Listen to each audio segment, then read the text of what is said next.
ભાર વિનાનું ભણતર આ શબ્દ આપણે લગભગ છેલ્લા 10 થી 12 વર્ષથી સાંભળતા આવ્યા છે, પરંતુ પહેલી વખત ગુજરાત સરકારે આ દિશામાં એક પગલું લીધું છે.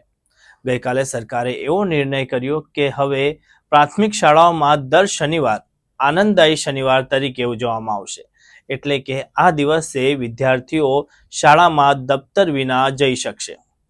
બેગલેસ શિક્ષણ તરફ સરકારનું આ પહેલું પગથિયું છે અને આવનારા સમયમાં કદાચ એવું પણ બની શકે કે ડિજિટલ ઇન્ડિયાના માધ્યમથી તમામ દિવસો બાળકો બેગલેસ થઈને શાળાએ જશે.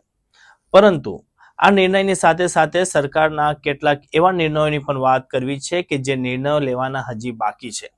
એમાં સૌથી મોટો નિર્ણય એ છે કે ગુજરાત સરકારની પ્રાથમિક શાળાઓમાં જે સરકારી શાળાઓ છે તેમાં અત્યારે પણ 40,000 શિક્ષકોની ઘટ છે.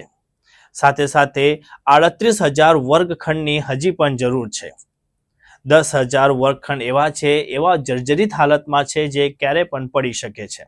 ગુજરાત સરકારની 341 શાળાઓ એવી છે જ્યાં તમામ વર્ગોના વિદ્યાર્થીઓ એક જ ઓરડામાં ભણવા મજબૂર થયા છે. ગુજરાત સરકાર પ્રવેશોત્સવના નામે કરોડો રૂપિયાના ખર્ચો કરી રહી છે, ત્યારે આ 40,000 શિક્ષકોની ઘટ કઈ રીતે ચાલશે?